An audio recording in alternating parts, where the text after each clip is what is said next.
आप सभी को स्वागत है आपके अपने इस प्यारे से YouTube channel SLD educational academy पे।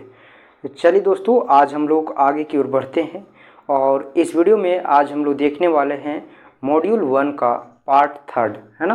क्योंकि इससे पहले जो है वो हम लोग मॉड्यूल 1 को देखे थे, लेकिन उसमें आपका टॉपिक जो आपका 1 था उसको कंप्लीट किए, फिर 2 किए, अब हम लोग देख रहे हैं 3, है ना। तो हमारे साथ कंटिन्यू बने रहें और अगर चैनल पे नए हैं तो एक बार चैनल को ज़रूर से सब्सक्राइब कर लीजिएगा। चलिए दोस्तों, देखिए ये सभी चीज़ों को बारे में हम लोग ना प्रीवियस के लेक्चर में जो आपका लेक्चर नंबर 2, 3 है इसमें हम लोग देखे हैं। तो आप लोग अगर उस वीडियो को वॉच नहीं किए हैं तो ज़रूर से वॉच कर लीजिएगा। प्लेलिस्ट आपको बना हुआ है, प्लेलिस्ट का लिंक आपको डिस्क्रिप्शन बॉक्स में मिल जाएगा, ठीक है। साथ ही साथ इसी वीडियो का डिस्क्रिप्शन बॉक्स में आपको टेलीग्राम और व्हाट्सएप ग्रुप का भी आपको जो है लिंक मिलेगा, वहाँ पे आप लोग ज़रूर से ज्वाइन कर लीजिएगा। क्योंकि टेलीग्राम पे आपके यूनिवर्सिटी से रिलेटेड जो भी आपका इन्फॉर्मेशन होता है वो सबसे पहले आपको प्रोवाइड किया जाता है। आपका PDF जो है वो वहीं पे आपको मिलेगा, तो आप ज़रूर से ज्वाइन कर लीजिएगा, है ना। और आपको साथ ही साथ यहाँ पे एक काम और करते चलना है ना। जब आप यहाँ पे देखते हैं, है ना, जब क्लास को वॉच करते हैं तो आप जो है क्या कीजिएगा कि साथ ही साथ जो नोट्स बनाते हुए चलिएगा, ठीक है। देखिए यहाँ पे आपका 3 है ना, ये आपका। इससे पहले हम लोग ऊपर जितने भी आप लोग टॉपिक देखे वो सभी टॉपिक को कवर कर चुके हैं। ये आपका 3 नंबर है ना, जिसमें हम लोग को देखना है कि झारखंड और भारत के अन्य राज्यों, है ना, झारखंड और भारत के जो अन्य राज्य है, ठीक है। झारखंड एक राज्य है, इसके अतिरिक्त भी भारत में अन्य कई राज्य हैं, है ना, उसका यहाँ पे बात किया जा रहा है। साथ ही साथ वैश्विक कृषि के लिए, है ना, जैविक खेती की जो प्रासंगिकता है ना, उसके बारे में बात किया जा रहा है। भविष्य की जो आपका संभावनाएं हैं, है ना, जैसे कि लाभ, हानि, है ना, या फिर आपका बाधाएं क्या है, इसके बारे में आपको पढ़ना है। तो देखिए एक एक करके हम लोग सारे टॉपिक को कवर करेंगे। सबसे पहले यहाँ पे हम लोग देखते हैं कि जो आपका झारखंड है ना, झारखंड और भारत के अन्य राज्यों में जैविक खेती की प्रासंगिकता किस प्रकार से है। इसी चीज़ को यहाँ पे हम बोल रहे हैं कि झारखंड या फिर भारत के जो अन्य राज्य है, इन सभी राज्यों में जो आपका जैविक खेती किया जाता है, इसके लिए किस प्रकार से जो है वो प्रासंगिकता है, जैविक खेती की प्रासंगिकता, इसी को हम लोग समझने की कोशिश करेंगे। चलिए देखिए यहाँ पे पहला जो पॉइंट है आपका, वो है आपका, क्या देख सकते हैं, पहला जो पॉइंट है दोस्तों, देख सकते हैं आप लोग यहाँ पे बोला है मृदा की उर्वरकता और पर्यावरणीय अस्थिरता, ठीक है। इस पॉइंट को हम लोग क्लियर करते हैं और समझने की कोशिश करते हैं। बहुत ही पैशंस के साथ समझने के प्रयास कीजिएगा, ठीक है। और आप लोग कमेंट में ज़रूर बताइएगा कि आप किस कॉलेज से हैं, है ना, कहाँ से आप इस वीडियो को देख रहे हैं, किस कॉलेज से, ये चीज़ ज़रूर बताइएगा, ठीक है। ताकि जो है आपको एक आइडिया मिल सके आपके बारे में कि आप जो है वो कहाँ से देख रहे हैं, है ना। चलिए देखिए दोस्तों, यहाँ पे आपका लिखा हुआ है जैविक खेती, है ना, रासायनिक उर्वरकों और कीटनाशकों के उपयोग को कम करती है।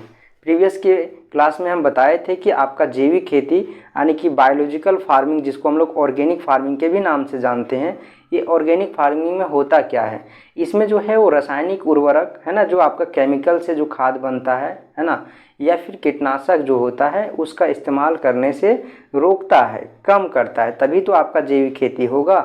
जैविक खेती का मतलब सीधा है कि आपको जो है वो रासायनिक उर्वरक या फिर कीटनाशक के उपयोग के बिना आपको फसल का उत्पादन करना, ठीक है।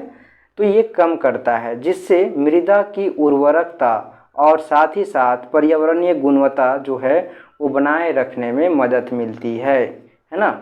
यहाँ पे आपको बोला गया है कि अगर मान लीजिए कि किसी भी मृदा में अगर रासायनिक उर्वरक का इस्तेमाल नहीं किया जाए, है ना, जैसे कि आपका रासायनिक उर्वरक में आ जाएगा आपका यहाँ पे यूरिया, है ना, DAP, पोटास, ये सब जो आपका केमिकल है, जो आपका उर्वरक है ना, ये सभी जो उर्वरक है ये सभी आपका रासायनिक उर्वरक है, जो आपके कीट को मारने के लिए जो कीटनाशक का छिड़काव करते हैं, ये सब का अगर इस्तेमाल नहीं कीजिएगा तो आपका जो मृदा है ना वो उसमें उर्वरकता शक्ति बना रहेगा, है ना, और पर्यावरणीय जो है आपका गुणवत्ता भी बना रहेगा। यानी कि पर्यावरणीय गुणवत्ता का बात यहाँ बोला जाए तो आपका जो है वो पर्यावरण कम प्रदूषित होगा, है ना।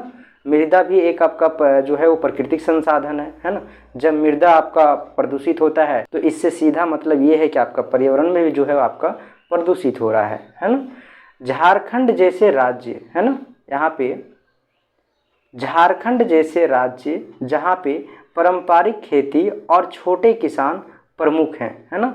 यहाँ पे जो है वो आपका झारखंड जो राज्य है, यहाँ पे क्या होता है, पारंपरिक खेती होता है, साथ ही साथ जो है वो छोटे किसान प्रमुख हैं।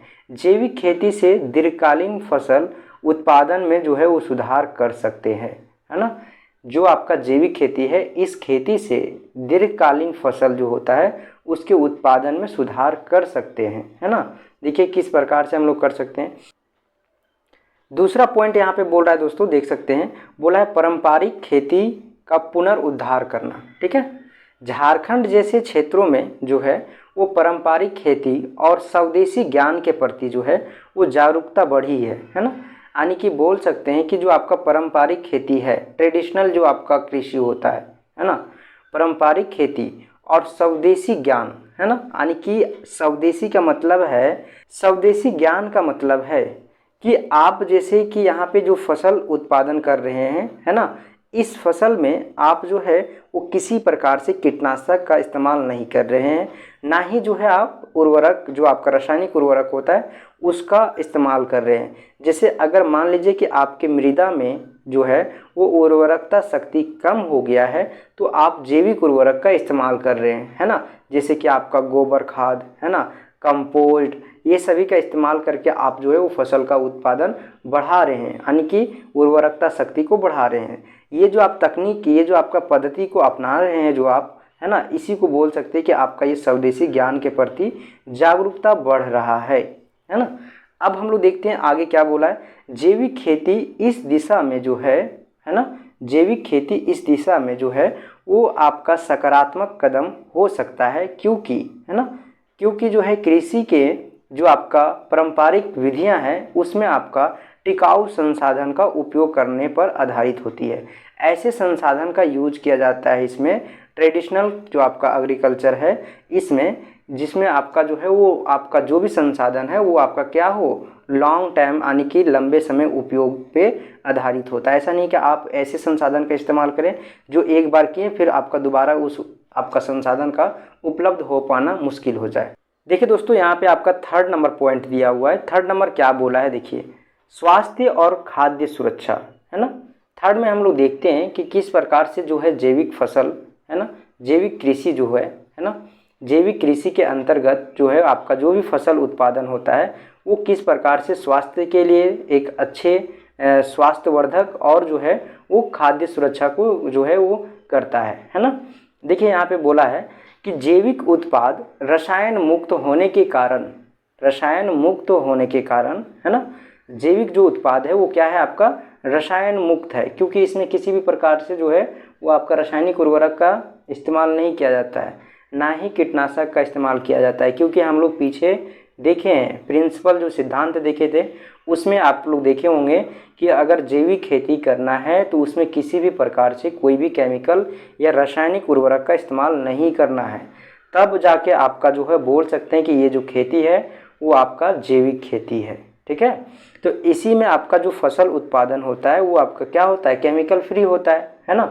तो उपभोक्ताओं में सुरक्षित और स्वास्थ्यवर्धक भोजन की मांग को पूरा कर सकते हैं, है ना। यानी कि जो आपका किसी भी कंज्यूमर के द्वारा, है ना, किसी भी उपभोक्ता के द्वारा सुरक्षित और स्वास्थ्यवर्धक भोजन की अगर मांग पूरा कर सकता है तो वो आपका जैविक फसल के द्वारा, जैविक कृषि के द्वारा जो उत्पादित जो फसल है इसी के द्वारा पूरा हो सकता है। इसी से आपका जो है क्या होता है, किसानों को जो है वो अच्छे बाजार मूल्य प्राप्त होते हैं, है ना। अब 3rd के बाद हम लोग देखते हैं 4 नंबर में, है ना। 4 पॉइंट में देखिए क्या है, जलवायु परिवर्तन के प्रति अनुकूल, है ना, जलवायु परिवर्तन के प्रति अनुकूल, है ना। यानी कि आपका जो जलवायु है उसके परिवर्तन के प्रति अनुकूल होना चाहिए। यानी कि जैसे कि आप जो खेती कर रहे हैं वो खेती, जैसे कि आप सीजनली आप लोग सुने होंगे कि कोई भी फसल को जो है वो, कोई आपका फसल जो है वो एक सीजनली फसल होता है ना। तो उसी सीज़न में आपको वो फसल होगा जिस सीज़न में आपका, जैसे कि मान लीजिए आपका शरद ऋतु चल रहा है ना, तो शरद ऋतु में आपका जो है वो आपका शरद ऋतु का जो फसल है वो ही आपको जो है वो मिलेगा। ठीक उसी प्रकार से आपका यहाँ पे जो जैविक खेती है ना, जैविक खेती, इसमें भी जो है आपका उसी तरीके से होगा, है ना। जैविक खेती के लिए जलवायु जो होता है, परिवर्तन के कारण होने वाली जो चुनौतियां आती है वो किसानों के लिए जो है प्रति किसानों को अधिक अनुकूलन बनाती है। ठीक है, जैविक पद्धति पानी का जो है वो कुशल प्रबंधन, मिट्टी की नमी बनाए रखने में सहायक होती है ना। जो भी आपका जैविक पद्धति होता है वो पानी का कुशल प्रबंधन, साथ ही साथ जो है मिट्टी का जो है नमी को बनाए रखने में मदद करता है। ठीक है, तो इस प्रकार से हम लोग देखें। अब हम लोग देखते हैं भविष्य की संभावनाएं, है ना। अभी हम लोग क्या देख रहे थे, राज्य आपका जो झारखंड, और झारखंड के साथ साथ अन्य जो भारत के राज्य हैं वहाँ पे किस प्रकार से जैविक खेती का प्रासंगिकता है ना। कि दोस्तों यहाँ पे क्या बोला है relevance of organic farming to Jharkhand and other state in India. ठीक है, तो इसी चीज़ को हम जस्ट अभी ऊपर आपको समझाए हैं, है ना, कि किस प्रकार से भारत के अन्य राज्यों और झारखंड में जो है वो आपका ऑर्गेनिक फार्मिंग यानी जैविक खेती की जो प्रासंगिकता हो रहा है उसी के बारे में आपको बताना है। ठीक है, तो आप लोग बहुत अच्छे से देख सकते हैं, है ना। जो लोग इंग्लिश में लिखने वाले हैं वो लोग इंग्लिश में आप लोग अपना नोट्स को प्रिपेयर कर लीजिएगा, है ना, और जो लोग हिंदी में लिखने वाले हैं वो लोग हिंदी में लिखिएगा। देखिए, इसका PDF आपको अभी नहीं मिलेगा, तो सबसे पहले आपको क्या करना है, इस वीडियो को देखते चलना है और आपको कंप्लीट लेक्चर को वॉच करने के बाद एक कंप्लीट जो है वो आपके पास प्रॉपर तरीके से नोट्स होना चाहिए, है ना, तभी तो आप रिवीजन कर पाइएगा, अदरवाइज कैसे कीजिएगा। ठीक है, यहाँ पे देखिए बोला है सॉइल फर्टिलिटी एंड आपका एनवायरमेंटल जो आपका सेंसिबिलिटी है इसके बारे में। ठीक है, तो इस प्रकार से आपका दिया हुआ है, आप लोग देख सकते हैं पॉइंट 1 है यहाँ पे, ये आपका 2 नंबर है, इसको हम जस्ट ऊपर हम ये बताए हैं। ठीक है, तो आप लोग इसको जो है वो नोट्स को यहाँ पे इंग्लिश में लिख लीजिए और हिंदी से आप लोग जो है वो आप लोग समझ लीजिएगा। ठीक है, कि कौन सा पॉइंट क्या है। ठीक है, सेम उसका इंग्लिश यहाँ पे वर्जन आपको दिया हुआ है, बट वहाँ पे हिंदी में है, यहाँ पे इंग्लिश में है। ठीक है, अब तो देखिए दोस्तों, अगर आप लोग अभी तक इस यूट्यूब चैनल को सब्सक्राइब नहीं किए हैं तो ज़रूर से कर लीजिएगा, है ना, और साथ ही साथ जो है वो अपने दोस्तों को भी ज़रूर से शेयर कीजिएगा। ठीक है, और कमेंट और लाइक तो आप कर ही देंगे, है ना, इतना तो उम्मीद है आपसे। चलिए फिर मिलते हैं हम लोग एक नए वीडियो में, तब तक के लिए आप लोगों को बहुत बहुत धन्यवाद। आप लोग हमारे साथ इसी तरह से कंटिन्यू बने रहें।